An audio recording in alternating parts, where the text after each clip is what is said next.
Olá, meu amigo, minha amiga, sejam bem-vindos a mais um Portal do José. E hoje eu gostaria muito que esse nosso papo chegasse ao máximo de pessoas que votaram credulamente no presidente da República, que acreditaram que ele de fato ia fazer alguma coisa de positiva para o nosso país. Tem muita gente assim que vem aqui para o nosso portal, acha que a gente está torcendo contra, quando de fato nós estamos fazendo análises e críticas do que está acontecendo no nosso país, e aquilo que está acontecendo no país é uma coisa muito grave. Uma coisa sem precedentes em todas as áreas. E eu gostaria que essas pessoas já ficassem avisadas desde já que algumas semanas mais à frente elas vão pagar mais caro na gasolina, mais caro no álcool, no óleo diesel, no gás de cozinha. Por que eu estou dizendo isso? Porque hoje o dólar está batendo recorde de valorização em relação ao real. Então, se as políticas da Petrobras, as políticas energéticas do nosso país estão atreladas ao interesse internacional, a moedas internacionais, ou o dólar especificamente, é claro que isso vai aumentar aqui no nosso país. Não é por outra razão que o presidente já está sendo apelidado de o Bolsocaro. O Bolsocaro no óleo, o Bolsocaro no milho, o Bolsocaro no arroz, o Bolsocaro no feijão, o Bolsocaro na carne. Está tudo muito caro. E o combustível mais caro ainda. Se você está chegando agora no nosso portal, antes que eu me esqueça, se inscreva, dê o clique no cantinho, ajude a gente a chegar a outras pessoas. O nosso portal é um dos que mais recebe joinhas por vídeos, isso é muito legal, e muitos comentários também. E muita gente que assiste, que acaba se esquecendo de se inscrever, é legal dar o clique para se inscrever agora. E mande seus comentários, porque aqui são sempre lidos e são sempre considerados. Gente, nós aqui fazemos uma luta que está crescendo no sentido de informarmos ao máximo de pessoas no nosso país o que é que está acontecendo. Porque se nós dependermos da grande mídia, a grande mídia está atrelada. E quando eu falo grande mídia, são todas as redes de televisão e os grandes jornais de maior circulação no país. E fazem todos parte de uma elite econômica e eles têm um comportamento de classe social. Eles zelam pelos interesses da sua superclasse social, vamos dizer assim. E aí você pode achar meio estranho, mas eu quero chamar algumas situações aqui como relevantes no meio desse nosso papo aqui. Muita gente está ganhando dinheiro aqui no nosso país com o desgoverno que nós temos. Nem todo mundo acaba perdendo alguma coisa quando um país está sofrendo, está sendo destruído. No Chile, com toda a destruição dos seus direitos sociais, a venda das suas empresas, na época da ditadura Pinochet, alguns grupos ganharam muito dinheiro. Grupos financeiros nacionais, grupos financeiros internacionais, empresas de mineração internacionais, muita gente se deu bem com o Chile. E no Brasil está acontecendo a mesma coisa, não é por outra razão que tem Paulo Guedes lá comandando a política econômica do nosso país. As pessoas que votaram em Bolsonaro, elas, pelo menos, estão sendo chamadas a refletir sobre aquela frase de campanha de Bolsonaro que dizia que se assumia como uma pessoa absolutamente ignorante na economia e queria colocar alguém que entendesse do assunto para cuidar dos nossos interesses econômicos. O que fez Bolsonaro, então? Ele passou a governar a área política, vamos dizer assim, e a área econômica foi entregue para um grupo de gangsters. Só posso chamar essa turma de gangsters, gente. Não dá para a gente aliviar na nomenclatura. E não pensem vocês que o Paulo Guedes, se ele tomar conhecimento disso, de um programa como o nosso, que ele venha se ofender. Ele declarou que não se ofende, ele não sai do cargo de jeito nenhum. Enquanto ele estiver fazendo o que ele está fazendo, ele vai continuar ali. O que é um traço de uma pessoa que tem um comportamento psicopático. Eu acho que vocês devem se lembrar muito do Eduardo Cunha, lá no impeachment da ex-presidente Dilma, que ele era xingado de tudo quanto é nome. De ladrão, de gangster, de chefe de organização criminosa, de corrupto, e ele ficava ali reto. Não perdia o foco. Ele queria ali ajudar a derrubar a ex-presidente. E Paulo Guedes está ali para cumprir uma missão de ajudar a desmantelar o Estado brasileiro para que grupos privados possam ganhar muito dinheiro com saúde, com educação, com saneamento básico, com exploração de petróleo, com aposentadoria, aonde ele puder fazer aquilo que foi feito no Chile e que agora está sendo revertido depois de muita luta do povo chileno nos últimos meses, né? Ele vai fazer aqui no nosso país. Então a gente tem que procurar conscientizar essas pessoas. Eu vejo muita gente inocente no meio dessa história e é importante que ela saiba o que está acontecendo. Dentre esses grupos que ganham dinheiro com patifes no poder, a gente tem muita gente nas bolsas. A Comissão de Valores Imobiliários, CVM, ela está investigando como é que se deu o vazamento de uma informação que fez com que muita gente, quer dizer, um pequeno grupo de acionistas na Bolsa de Valores ganhasse dinheiro com a desvalorização da Petrobras. Estavam presentes nessa reunião lá no Palácio do Planalto com o Bolsonaro o Paulo Guedes e seus auxiliares. Quem são os seus auxiliares? Os militares que Bolsonaro levou para dentro do governo. Estavam nessa reunião o Bento Albuquerque, ex-militar, o Paulo Guedes, o seu chefe, né? Tarcísio de Freitas, outro ex-militar, ou eu não sei se saiu, se deixou de sair, enfim.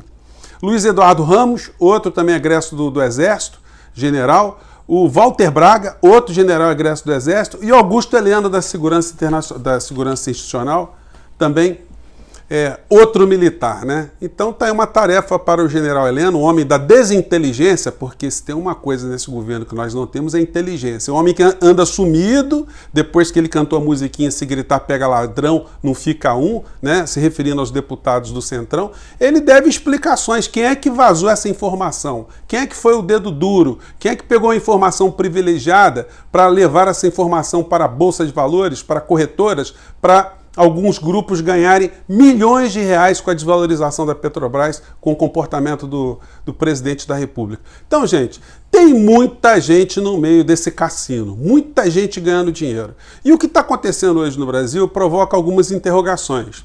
Eu vejo muitos analistas, muitas pessoas nos canais do YouTube, né, colocando essa pergunta: por que é que o povo brasileiro não reage? Por que não há nenhuma reação? Por que nós estamos assistindo esse genocídio no nosso país e não estamos fazendo nada? Não é bem assim. O que acontece é que não tem como a sociedade se manifestar se ela não está sendo devidamente informada. Nós estamos sendo distraídos, nós estamos sendo mal informados, nós estamos tendo o nosso foco de análise jogado para o outro lado. E, gente, nada disso que está acontecendo no Brasil é fruto do acaso. Essa reunião aí do Bolsonaro no dia 18, com esses generais e o Paulo Guedes, guardadas as devidas proporções, faz parte de um tipo de reunião que se conecta com outras reuniões de grupos de elites econômicas aqui no nosso país, né? É bom lembrar que essa gente se comunica, eles têm uma consciência de classe. Para a classe deles, dos super endinheirados, tudo. Para o povo escravizado, nada. Quanto mais eles puderem extrair do povo, eles vão fazer isso. Isso explica por que na época da escravidão nós tínhamos pessoas que se reuniam também. Por que na época do apartheid na África do Sul haviam pessoas que se reuniam para tratar do futuro daquelas pessoas. Tem um filme, gente, muito dramático, assim, um filme revelador, é um filme inglês chamado Conspiracy. Ele fala de uma conspiração ou de uma conferência que aconteceu numa cidade chamada de Wannsee, periferia de Berlim, em 1942, onde o alto comando do Estado alemão se reuniu para estruturar o extermínio de judeus. Gente, é um negócio muito dramático porque esse extermínio não se deu ao acaso. Isso foi programado, isso foi engendrado, isso foi organizado. Teve uma logística nessa história. Eles pensavam como é que eles sequestravam as pessoas, como eles pegavam os bens dessas pessoas, como eles separavam essas pessoas, o transporte dessas pessoas, o acondicionamento e o assassinato dessas pessoas e depois o desaparecimento dos seus corpos ou incineramento dos seus corpos. Para eliminar uma população gigantesca de mais de 6 milhões de judeus, evidentemente uma coisa dessa não se daria sem nenhum tipo de organização. Eu estou citando aqui uma situação bem dramática, gente, e a gente pode conferir isso em vários documentários, né? Quando a gente pega aqui o filme A Lista de Schindler, o meu velho pai, já falecido, ele foi assistir esse filme com meu irmão, né? E no meio do filme ele levantou, ele não aguentava mais de ver na cara dele o que aconteceu, e ele me falava muito como é que o povo alemão ele ficou tão amortecido diante do que estava acontecendo. E eu dizia para o meu pai, era informação, o povo alemão tinha uma noção que podia estar acontecendo alguma coisa. Mas se eles soubessem exatamente o que estava acontecendo, evidentemente haveria algum tipo de reação. Se nós tivéssemos os meios de comunicação que nós temos hoje aqui no Brasil, tratando da pandemia como eles tratam, Na Alemanha, naquela época, eles iam falar do drama, olha, hoje tantas pessoas foram sequestradas, isso é uma coisa que deixa a gente muito triste, muito chateado. Olha, pessoas foram jogadas dentro de um vagão, foram transportadas em condições subhumanas, tantas pessoas morreram hoje. Eles iam ficar fazendo esse tipo de matéria, entrevistando um ou outro que perdeu um parente, e não citaria o nome de Hitler. É isso que está acontecendo aqui no nosso país. O Bolsonaro, para os grandes meios de comunicação, ele não tem responsabilidade. Isso é passado de uma forma muito subliminar, não é colocado de uma forma direta. O Brasil tem um governante, o governante precisava unir a nação para o combate à pandemia, e o governante que nós temos aqui, sistematicamente, ele sabota todas as instituições, todas as medidas sanitárias. Isso não é confrontado, isso não é colocado de uma forma bem simples para o povo entender. Olha, está acontecendo isso porque o teu presidente está fazendo aquilo. Olha, está morrendo gente aqui porque está fazendo esse tipo de falta aquilo que o presidente está fazendo. O Bolsonaro declarou hoje que a imprensa está fazendo muito alarde, a imprensa faz muita comoção, né? Ele ainda acha que a imprensa está fazendo muita comoção. Gente, se todas as pessoas que perderam um parente na Covid, ao invés de enterrarem seus parentes, levassem lá para a porta da mansão do Flávio Bolsonaro, levassem lá para a porta do Palácio do Planalto, para a porta dos ministros do Supremo Tribunal Federal, dos donos dos meios de comunicação, dos deputados federais do Centrão, eu tenho certeza que as pessoas, diante de uma situação trágica na sua frente, elas pensariam de um outro modo. E o Bolsonaro não estaria falando besteira, dizendo que está tendo algum tipo de exagero no meio dessa cobertura. O que está sendo feito é muito pelo contrário. A sociedade não está sendo sensibilizada. Bom, nesse filme aqui, A Lista de Schindler, gente, tem essa frase aqui muito legal, né? É um pensamento judaico. Quem salva uma vida, salva o mundo inteiro. E a gente poderia dizer que o Bolsonaro aqui, um homem que ajuda a matar uma pessoa, ela ajuda a matar o mundo inteiro, né? Então muitas coisas explicam por que a sociedade brasileira está amortecida. Eu digo para vocês da cobertura dos meios de comunicação que eles não citam o Bolsonaro, eles não fazem uma vinculação direta, eles não pegam imagens da live do Bolsonaro, eles não pegam as falas do Bolsonaro para botar o Bolsonaro como o responsável principal dessa situação que está acontecendo no Brasil. E daí a gente não tem condições para ter impeachment, porque fica uma coisa, é um fenômeno, né? As pessoas estão morrendo por conta do vírus. O Pazuello no Jornal da Globo de ontem, 40 minutos não foi citado, o ministro da Saúde. Como é que pode isso? Não termos responsáveis, termos só as vítimas, termos a estrutura do Holocausto acontecendo no Brasil e as pessoas não se mobilizarem por conta disso. 1.724 pessoas mortas, isso era para estar na capa de todos os jornais. O único jornal que colocou isso na capa, mas não colocou o número de uma forma muito aberta, foi o Estado de São Paulo. Os outros jornais, tratando de assuntos da Bolsa de Valores, o assunto ficou...